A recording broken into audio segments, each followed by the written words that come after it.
teman. tak terhingga. Karena hakikatnya semua nama itu namanya. Kalau yang paham di situ, Iya, maka selamatlah makhluk itu, bukan makhluk ano. Lanjut. iya. Nanti kan kalau kita ditanya, Iya, coba disepil Allah kan gitu kan pertanyaan. betul. Maka ya sepil aja misalnya pemandangan jebret, kamu ngelihat nggak? Daun, ya kan? Uji. Baik, nyanyikan lagunya Roma Irama, yang buta mata. Kok dia nggak bisa ngelihat, nyanyikan lagu itu aja. Lihat nggak? Padahal tidak disepil Allah, kelihatan nggak? Nggak kelihatan. Ya awan itu kan mesinnya sih. Ya, jadi pandangan ini untuk mengenal kepada Allah adalah dengan cara membuka Itu pertanyaan orang jahil. siapa pun. Ya gitu maksudnya sepil Allahnya kan jahil kan itu tadi. Iya, jahil. Terus gini, berarti kalau itu yang maling Allah juga jahil juga ya. Iya, Di situ ada larangan, ada perintahnya, udah tahu di situ ya kan. Ya pasti kalau keburukan pasti udah turun, bukan Allah lagi, udah makhluk. Udah namanya udah setan di situ. Lanjut ya. itu sebab apa ya, kalau kita mau paham auzubillahi minasyaitonirrajim, itu sebenarnya sifatnya pribadi. Burung mau naik burung, silakan burung coba dijawab. Lanjut ya. Iya. Jadi apa Naik namanya? burung, ganti akun burung naik. Oh, ganti akun apa Bunda? Ini yang ngasih caman itu burung. Silakan burung. Lanjut ya.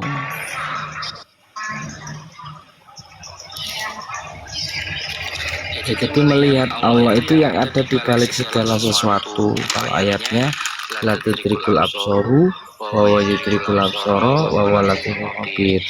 Dia yang tidak nampak oleh pandangan mata, namun dia yang nampak pada setiap pandangan mata, wa huwa samiul alim, dan dia maha mengetahui, wa huwa samiul basir, wa huwa latiful khabir, dan sebagainya ya. Digabungkan bisa. Intinya ya Allah itu yang ada di balik segala sesuatu. Bukan Allah itu sesuatu, tapi Allah itu ada yang di balik segala sesuatu, itulah Allah. Dan sesuatu itu bukan Allah. Kalau maling karena Allah, ya karena melihat makhluk, perbuatan makhluknya, nggak melihat hidupnya makhluk itu loh. Misalnya contoh ya, orang maling itu kadang-kadang ya karena menghidupi keluarganya, misalnya keluarganya nggak ngerti kalau dia seorang yang maling misalnya, nggak ngerti, intinya keluarganya tahu dia dapat nafkah. Nah ini apa yang menjadikan dia sampai seperti itu? Karena afalnya Allah tadilah yang menjadikan dia hidup, ada kasih sayang kepada keluarga. Namun sayangnya karena sifat nafsianya makhluk tadi lebih dominan dari sifat nafsianya Allah, sehingga ya itu tadi mudah dibujuk sama setan, karena nafsunya lebih gede, sifat nafsunya sendiri atau sifat nafsunya yang lebih dominan, maka dia menjadikan perbuatan itu tadi ya terpaksa, dengan alasan terpaksa apapun. Dan Allah maha pengampun, bagi Allah ya nggak masalah, nanti ada konsekuensinya. Kalau dia ketangkep ya dia tanggung sendiri. Jadi hukum keadilannya Allah itu juga berlaku pada setiap ketetapan Allah. Jadi semua tetap Allah, tapi pada setiap makhluk tetap berlaku hukumnya Allah. Dan segala sesuatu itu bukan Allah, tapi yang dibalik segala sesuatu itulah adanya Allah. Karena adanya Allah segala sesuatu menjadi ada. Apapun aktivitas manusia itu karena Allah tadi yang memberikan hidup. Maka untuk mengenal kepada Allah yang paling sederhana adalah kita harus mengenal diri dulu. Untuk mengenal diri harus tahu asal usul kejadian diri. Secara jasmani kita dilahirkan dari orang tua, kemudian ketika di alam kandungan ada juga singkatnya secara rohani. Kita itu ada esensi yang namanya ruh. Nah, ini secara jasmani ada rohani juga. Kalau di kajian hakikat, untuk mengenal kepada Allah, mengenal diri dulu. Untuk mengenal diri ada 3 tahapan. Misalnya mengenal diri terdiri, itu tadi diri jasmani. Yang kedua diri terperi, yaitu diri ruhani. Diri ruhani itu ada 3 di dalam tubuh manusia. Yang pertama adalah akal, nafsu, yang ketiga ruh. Ya, yang mendominasi, yang menjadikan semua itu bergerak dan hidup karena adanya ruh tadi. Dan kemudian yang ketiga diri yang sebenarnya diri, yaitu yang ada di balik ruh. Yang menciptakan ruh itulah diri sebenarnya diri, atau bahasanya yang lebih mudah, kita ini hanya sebagai wayangnya. Maka ada yang menggerakkan sang wayang itu sendiri. Dan ini Waalaikumsalam warahmatullahi wabarakatuh. Sama-sama. Lanjut jangan. jadi semua skenario-nya Allah, semua panggung sandiwara kehidupan ini sutradaranya ya karena Allah tadi. Yang sederhananya seperti itu. Untuk mengenal kepada Allah, maling itulah Allah loh, itu Iya, itu maling.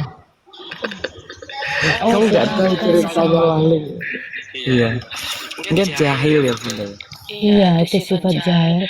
Kan orang zalim itu nggak sadar kalau dirinya zalim. Kayak rasa dia bener aja. Kan itu sama aja itu mengumbar nafsunya. Kayak dia ngolok-ngolok temennya. Terus ngambil barang temennya. Udah tahu motor tetangganya dipakai, gak dipulang-pulangin. Kan kita kalau pinjam ya sebentar ngomong ke pasar ya harusnya ya gak usah. Ini nggak sampai sore sampai malam. Maksudnya apa ini tetangga sebelah ini ya kan? Ya gitu loh. Itu kebiasaan orang kayak gitu. Menguntungkan diri sendiri kan banyak sih zaman. Oke. Jadi merugikan orang lain, dia itu ini gak sadar kalau kita doakan aja. Ya tingkat kedewasaannya kurang gitu. Ya antara nakal ya dia, kayak gitu kan termasuk nakal ya.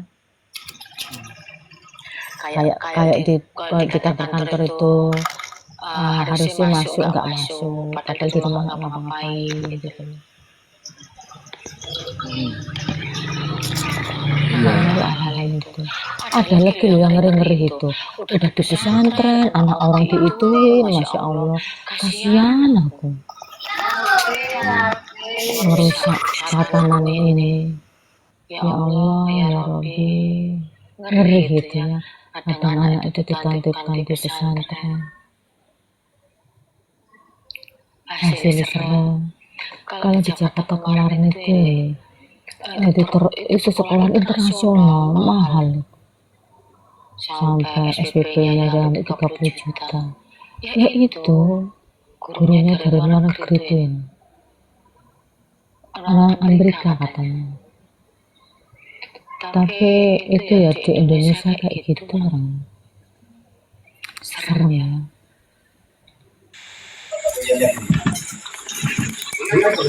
Anak kecil itu yang jadi korban anak kecil, terus nggak boleh bilang siapa-siapa gitu. Mengerikan ya Allah, ya Rabbi. Kita doakan yang hadir, senantiasa Allah berikan keselamatan, kesehatan yang sempurna seluruh anak cucunya. Allah sehatkan, Allah jauhkan daripada segala mara bahaya. Lanjut jangan lagi apa gitu. Jadi kalau guru ini, kalau Gusu pernah naik sini itu menjelaskannya ini kesadaran, tentang kesadaran. Jadi zikirhu atau sholatul daim itu yang bahasa sekarang sering dibahas dengan istilah kesadaran. Dan kesadaran ini polanya yaitu yang pertama menyadari nafas kita ini. Nah, cara menyadari adanya nafas itu kita bisa secara akli yang mengenal dulu yang disebut dengan nafas. Nafas itu sejak kita dilahirkan sampai sekarang itu nggak pernah berubah, tetap.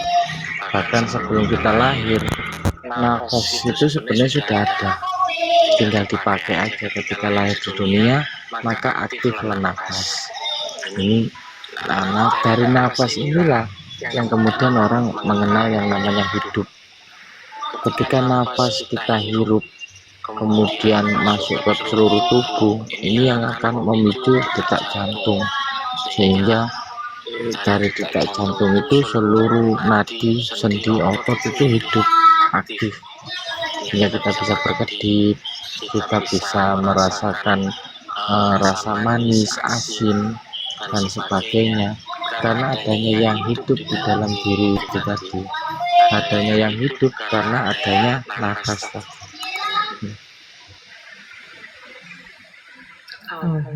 Sampai wahing ya. Jadi ketika anak bayi baru lahir wahing gitu lah, nafas itu sebenarnya wahing pertama itu hidup, berarti dia sehat, nafasnya lancar.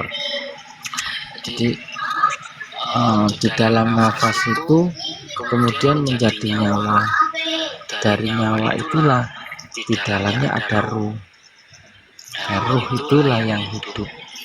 Yang hidup ini dari Allah yang maha hidup. Maka mengenal kepada Allah itu mengenal pada nyawanya tadi, mengenal pada nafasnya tadi. Maka pola nafas ini yang dipakai untuk metode kesadaran dengan cara menyadari nafas yang keluar masuk ke dalam tubuh itu dengan cara melepaskan segala ingatan di alam pikiran. Kita melepaskan ingatan dalam arti menonaktifkan semua panca indera. Ketika panca indera dinonaktifkan ini diistirahatkan seperti orang tidur. Orang tidur ini yang disebut dengan istilah mati sebelum mati. Kata kulun nafsun ta'ikatu maut, semua yang bernyawa akan merasakan mati itu ya orang tidur itu. Orang tidur itu merasakan mati dia. Seperti itulah nanti orang ketika meninggalnya. Bedanya kalau tidur itu ruhnya dalam genggaman Allah, ketika dia bangun dipulangkan lagi, dikembalikan ke wadahnya lagi. Tapi ketika sudah meninggalkan dunia, ruhnya kembali kepada Allah, ya kembali terus, nggak balik-balik lagi. Ini bedanya di situ. Jadi dengan menonaktifkan panca indera seperti kita dalam keadaan tidur, gelombang kesadaran, ada istilahnya itu teta, ya, itu atau disebutnya kelembutan itu bisa kita rasakan. Ketika seluruh panca indera itu nonaktif atau kita merasakan mati sebelum mati, dalam kondisi zikirhu tadi yang dirasakan nafas keluar masuk seperti orang tidur itu, dia merasakan keluar masuknya nafas. Kemudian dia ya sinkron ya, seakan-akan ketika kita mau tidur itu kan ada rasa nyaman gitu. Ya kondisinya dikondisikan seperti itu. Saat kondisi seperti itulah akal itu ta'aluk. Akal itu seperti berserah diri kepada Allah. Ketika akal berserah diri kepada Allah, dia memandang kepada yang ada di dalam kolbu tadi.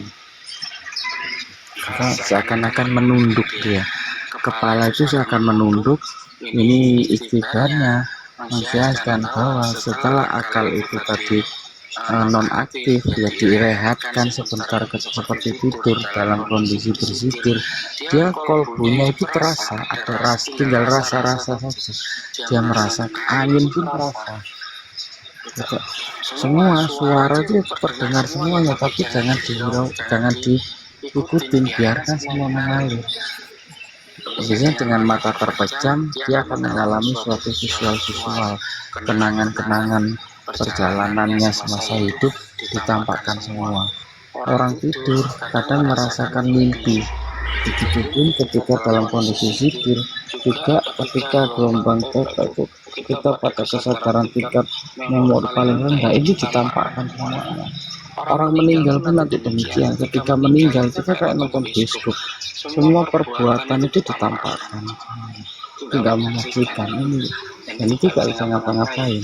Maka metode mati sebelum mati atau merasakan adanya alam kematian dengan metode nafas sehingga dia itu menyadari bahwa dirinya itu sebenarnya tidak ada atau fana atau lebur lah dan lain sebagainya. Ketika dia menyadari seperti itu, buktinya dia hanya menyaksikan saja, menyaksikan fenomena-fenomena tadi dalam kondisi zikir. Ketika penyaksian itu tadi berjalan, kita tetap dalam keadaan sadar, tetap dalam konsentrasi terhubung kepada yang maha hidup, maka itu akan menyambungkan kepada yang ada di pusat ini, yang ada di bawah pusar kita itu. Ini kalau bagian khusus kan kemarin kayak gitu ya. Nah, dari situlah itu energi dikumpulkan. Jangan biasanya yang muncul pertama adalah syahwat ya. Seperti hewan, syahwat ini sifat hewani muncul duluan dia. Ya tiba-tiba itu gairahnya kuat gitu. Kalau dia suka makan, yang muncul makanan gitu. Jadi lapar. Ada kadang-kadang apa yang dia butuhkan, misalnya haus, ingin minum es, muncul itu. Atau rasa takut, ketika dia punya rasa takut dengan ular, itu pada saat dia keluar itu seperti nyata ketika disebut. Atau ada yang kalau takut kegelapan, takut hantu, itu muncul. Nah, ketika dia muncul, ini sebenarnya perjalanan, hanya angan-angan sendiri yang ada di memori belakang kepala itu, di alam bawah sadar. Itu hanya ujian, godaan. Dan dalam kondisi zikir apapun yang muncul, bahkan kadang kalau dia itu sudah sering ya melakukan, kadang yang muncul cahaya beneran, seperti cahaya dan lain sebagainya ya. Semua yang muncul itu adalah bagian daripada ujian-ujian yang keluar karena kebiasaan kita sendiri. Dan itu biarkan terus sampai nanti dia naik. Energi yang di dalam tadi ketika itu muncul dibiarkan, dia tetap ngumpul. Ketika ngumpul itu seperti ada hawa panas kalau dirasakan. Yang tidak merasakan biasanya ya keringatan biasa, bisa zikir keringatan berarti bagus zikirnya. Keringat itu membakar racun-racun kotor yang ada dalam tubuh. Atau juga ada yang sampai menangis, ingat sesuatu masa lalu, kesalahan, ingat orang yang disayang dan sebagainya, itu keluar air mata nggak apa-apa. Tapi berhenti setelah itu, jangan dilanjutkan dulu, besok dicoba lagi. Ini pola metode zikir seperti ini kalau zaman bisa diulang-ulang.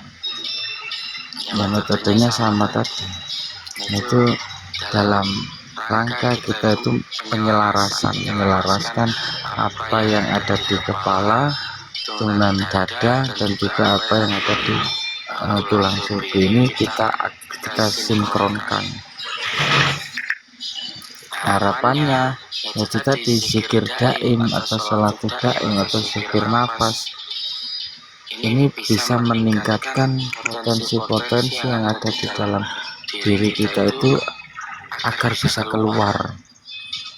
Misalnya dia punya keahlian apa, kalau itu diaktifkan luar biasa ya.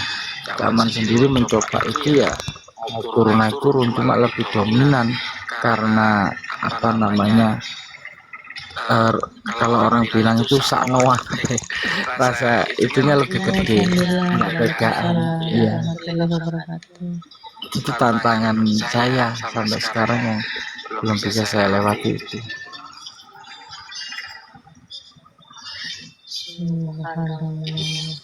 Ya, kembali lagi ke makna zikirhu. Jadi urgensinya zikirhu itu agar potensi di dalam diri itu bisa dipakai, dijadikan manfaat, menjadi ilmu yang benar-benar manfaat, menjadi amal perbuatan. Dari amal perbuatan itulah yang akan menghubungkan kepada Allah. Dengan amal, dengan perbuatan, tingkah laku, atau kalau Rasulullah itu sebagai akhlakul karimah. Nah, kita belajar akhlak kita tadi, perbuatan yang luhur, budi pekerti yang baik, ini yang akan menjadikan kendaraan untuk bisa sampai kepada Allah. Dalam arti ketika itu sudah terlatih, setiap hari kita berbuat sesuatu yang benar, ya baik ya, tidak dosa, menghindari maksiat. Nanti ketika zikir lagi itu ada peningkatan terus, peningkatan sampai akhirnya bisa usul itu benar-benar merasakan kehadiratnya Allah, ditampakkan bahwa Allah itu betul-betul nyata, bukan lagi halangan. Bukan lagi teori. Iya, sama-sama Bang Adran. Intinya kembali lagi kepada diri masing-masing. Semuanya ini sebatas penyampaian ini dari pengalaman. Tidak sinkron yang ada di kitab-kitab itu bisa, misalnya di zikir sirul asror, sama, hanya saja zaman ini memakai istilah dari apa yang difahami Cakman sendiri agar mudah di dalam menyampaikan. Setiap hari seseorang itu kan mengalami perjalanan ya. Nah bedanya gini, ada orang itu yang setiap harinya perjalanannya, aktivitasnya itu luar biasa lah, kalau disebut luar biasa karena dia itu kok enak gitu kelihatannya.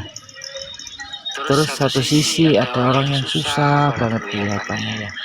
Ya itu juga dipengaruhi karena ini tadi, dari kesadaran kepada Allah itu yang akan mempengaruhi tadi. Orang-orang yang sudah tersadarkan, sudah sadar kepada Allah, ini akan diberikan banyak kemudahan-kemudahan, banyak hal yang akan membuat orang lain itu melihatnya itu senang. Dalam arti senang itu dia pingin seperti ini, enak banget ya hidupnya, teratur, terarah, menginspirasi orang lain. Nah, itu tanda-tanda bahwa Allah itu sudah menunjukkan sebagai manusia ini memang saling mencontoh, saling mengingatkan, saling menasihati dan sebagainya. Dan diantaranya orang-orang yang diberi kemampuan seperti itu karena sudah terhubung kepada Allah. Nah ini kalau di tempat kita mungkin ustaz ya, kiai-kiai, orang-orang soleh yang memang Allah jadikan seperti itu sehingga tekadnya itu kuat, berjalan di jalan Allah dengan cara syiar. Sedangkan untuk berjalan di jalan Allah ini tidak bisa dibatasi dengan menjadi seorang ustadz, kiai dan sebagainya, tapi juga aktivitas apapun, ada petani, pedagang dan lain sebagainya. Ini sinkron, saling saling menutupi. Seorang kiai juga butuh pasar, butuh seorang pedagang juga butuh seorang petani. Jadi saling sinambung ya, saling membutuhkan satu dengan yang lainnya. Iya. Nah ini tanda-tandanya seperti itu, orang ketika sudah terhubung kepada Allah itu ditampakkan hal-hal seperti itu. Nah ini bisa menjadikan peningkatan iman tadi kalau memang dia mau menerima. Ya sudahlah, beliau seorang kiai, ustadz, ini seorang pedagang, nggak iri, nggak ada rasa karena sudah paham alurnya, semua itu sesuai dengan keahliannya masing-masing, sehingga tidak ada lagi rasa iri, dengki dan sebagainya. Tetangga begini kita nggak bingung, saudara seperti itu kita juga nggak kebakaran jenggot, tapi tenang kan. bener, tetanggane beli TV lagi biasa aja. Oh alhamdulillah, berarti banyak rezekinya, kan enak. Iya, itu ala bizikrillahi tatmainul qulub. Hanya dengan berzikir ingat kepada Allah jadi tenang. Maksudnya zikir ingat itu ya sadar tadi, sudah memahaminya. polanya tadi, polanya kehidupan. Untuk memahami polanya kehidupan ya butuh latihan tadi. Kita dengan cara zikir itu tadi salah satu fungsinya membangkitkan kesadaran seperti itu. Sehingga hidupnya itu ya kayak pewenang aja kan, tetangga begini begitu santai aja, karena dia sudah paham, dipahamkan sama Allah seperti itu. Hal tersebutlah Subhanallah.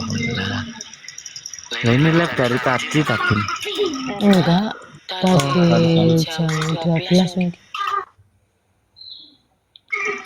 iya tadi di Ustadz Sera kan jam ya sebelum duhur gak ada yang live, saya mau live males. Dari Ustadz Sera Ada kerjaan pagi itu, terus sekalian kondangan. Terus kondangan aja lah. Kalau hari ini pun rencana ada acara Ya kita nggak bisa bilang ini. Taunya tadi kayak kemarin, ya moga-moga nggak ada gitu. iya bun, itu yang pernah saya alami gitu juga pun. Kawan nggak ada acara, nggak ada gitu ya. Nanti jangan direncanakan bun, nanti habis sisa oke gitu. Kayak nggak ada acara. Berubah. Iya, wah yang sampean pun. Tapi tiba-tiba ya itu tadi kayak ada orang gitu. Nggak berani memang kita apa namanya merencanakan itu ya. Iya, cuma rencana di dalam hati. Gini, aku tahu itu pimpinan itu marah-marah sama aku di dalam isyarah gitu ya. Aku tuh nggak salah ngerjain, wis apa sih tetap disalahkan. Terus aku tuh ada acara kemarin itu, udah lah aku tak ngerjain kerjaanku di rumah temenku, nanti tak share inian itu. Jadi terus aku tuh cek kan mari kerjaan temenku tuh cek tak share belum berapa menit gitulah. Aku disuruh datang ke ini. Aku ke ini ya, apa namanya terus temenku tuh makasih ya ini udah selesai beres nih ya. Saking senengku terus ada telepon aku nyautin ya pergilah aku deket loh kantornya. Ternyata di situ nggak lama itu jam berapa ya maghrib tuh aku dimarahin gini dikata-katain gitu astagfirullahaladzim. Jadi gini, dia itu kan pimpinan, tak suruh foto, aku dimarahin. Nanti dalam hati kon gak wis dadi pimpinan. Sopo sing ngeraket tak karo gelem foto. Maksudnya untuk laporan, gelem foto untuk laporan kan harus ada gambarnya dia. Susah banget dalam hati orang itu ya Allah. Terus lagi itu terus gak usah gambar-gambar dia seadanya aja. Kayak bab sampah, ada pimpinannya, udah rakyat biasa aja. Harusnya itu ada pimpinan di situ gitu loh. Kegiatan warga itu. Ya, gitulah dunia persilatan. Kita itu diperbaiki sebentar lagi. Biasanya kan yang pagi.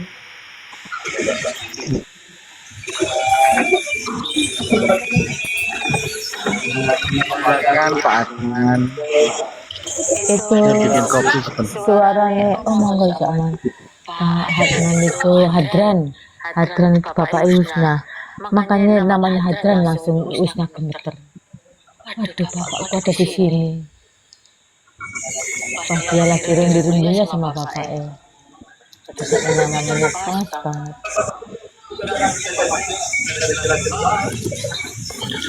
Boleh bertanya lagi Bang? Boleh tapi zamannya lagi bikin kopi sebentar ya. Oh, Lagi ke dapur.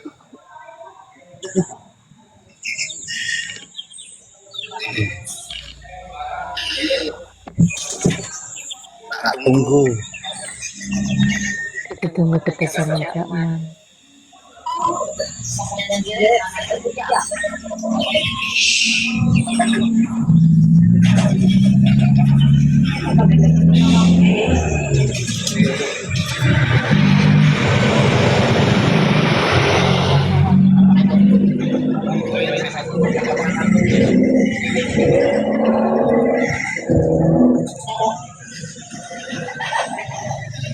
Ada dua yang berani memasak.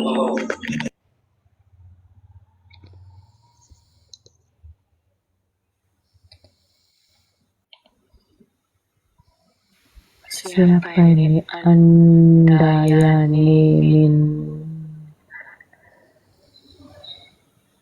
Tempat aku kasihan itu ada orang ngomongnya dia tuh orang kaya baru. Singkatannya apa itu? OKB. Kasihan gitu. Kamu ngomong apa sih? Ya aku nggak ada yang ngomong, aku cerita aja. Ngeremeng sendiri. Ngomong sendiri. OKB, orang kaya baru. Kan dulu ya bun, pokoknya Ngomong. Iya, Cakman. Pakai Enaknya. Cakman. Pakai rendang ya Cakman.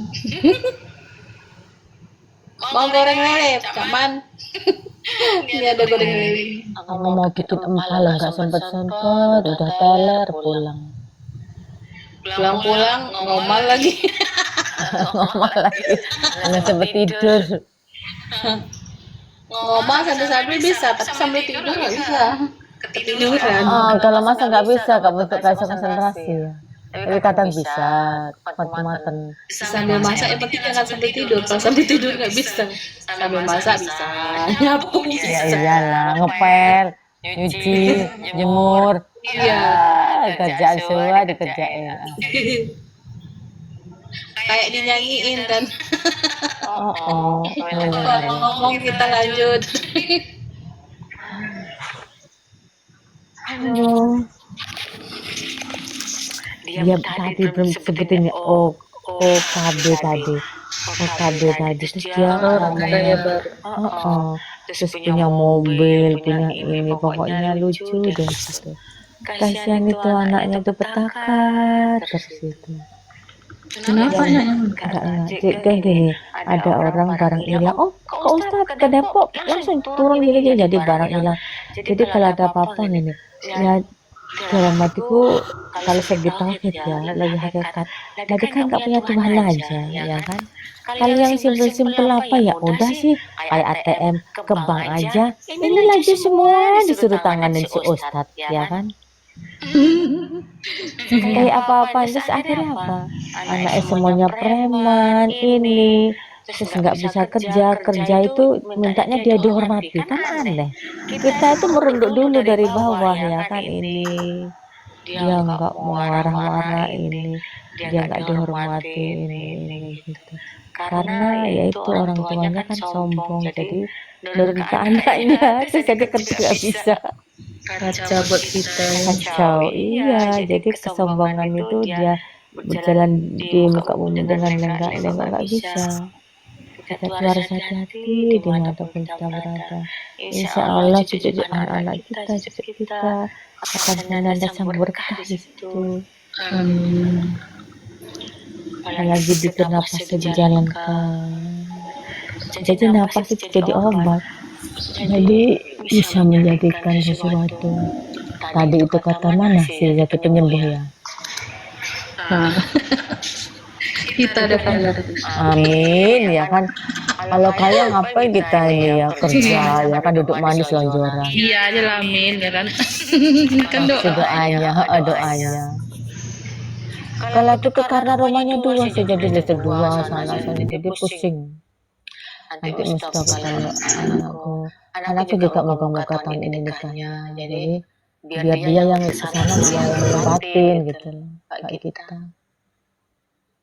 Bising kali di sini. Suara apa itu? Enggak biasa aja. Karena troli lewat. Udah keputusan pada bulan dan bintang. Apa? Sini ada aja yang dikerjain orang Cina nih. Mereka kan bisnis kan. Jemput barang, ambil barang, bawa troli, bawa mobil. Alhamdulillah, barakallah, luar biasa. Tadi mana pula Cak Mantok nggak usah tidur sampai jam 2, 3. Cak Manong kan tempat Sugeng sama Dedek Pro. Sendiri. Iya, aku mau ke tempat kamu mau parkun, dirimu nyanyi. Abis itu enak bun, udah teriak-teriak kayak gitu, nyaman. Aku kan nggak bisa narasi kan, jadi Aturan ngajimu aja. Kan ngaji berkah jadinya. Ya kan, jangan nyanyi maksudnya di live itu nyanyi. ngaji. Iya, Ah, pamer kata orang, nggak mau lah, aku sendiri aja ngajinya. jadi repot. Ya manusia tuh kayak gitu. Kita Iya, ini repot. Tapi aku dulu kalau dulu ya pagi-pagi jam subuh ngaji dapat sahur banyak loh.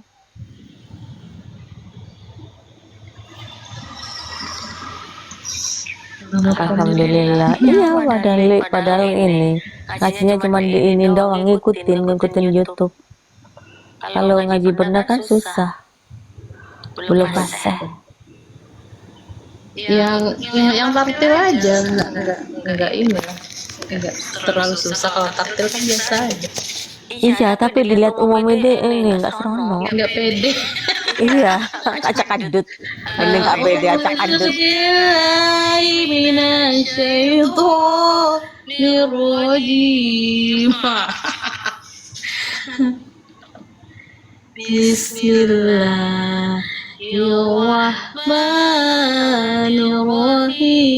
Bismillahirrahmanirrahim. Alif Lam Mim. Zalikal kitabul la raiba fihi hudal lil muttaqin. Udah. Bagusnya. Gak nikmatin sendiri, asik. Tengah malamnya kan, satu lembar, 2 lembar.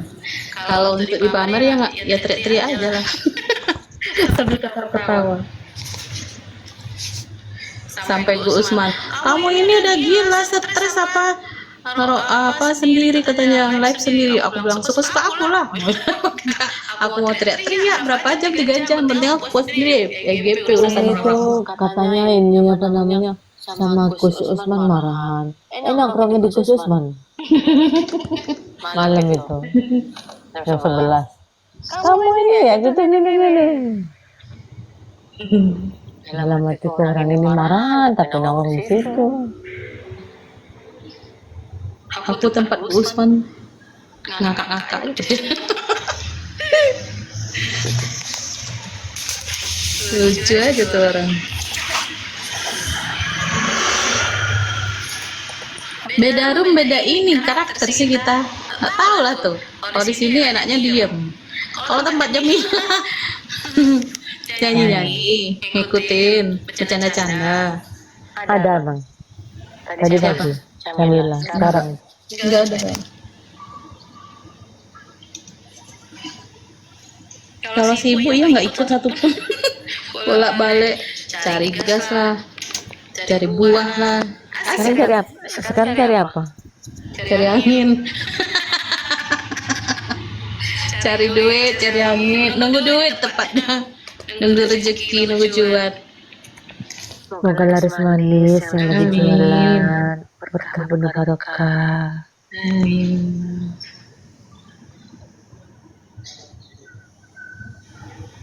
Kok pada pamit sih Bun?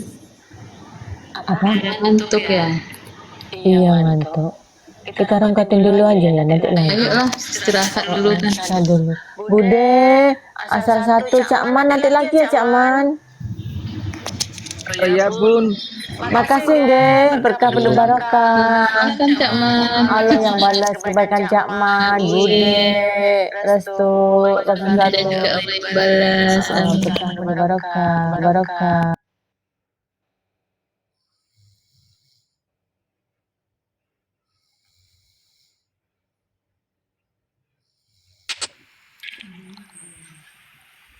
Batang Inindang tuh kurang jelas juga saya, Pak. Nggak ngerti juga saya.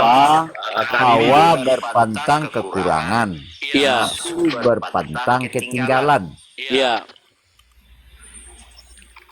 Nah, diulangi lagi. Sebenarnya Pak Abdul ini sudah sering menyampaikan pemahaman ini.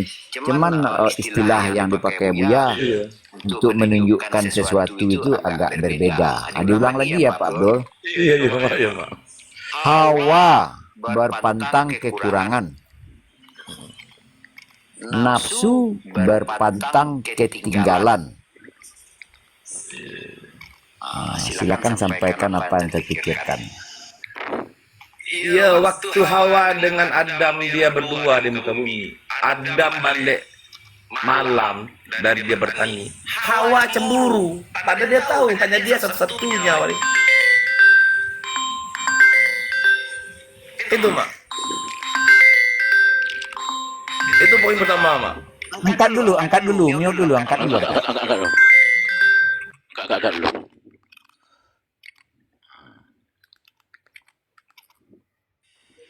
Jadi begitu, Buya. Biasanya seseorang yang misalnya dengar dari remaja, Itu. Gimana begitu? Jadi Ini kan belum selesai bang, belum selesai.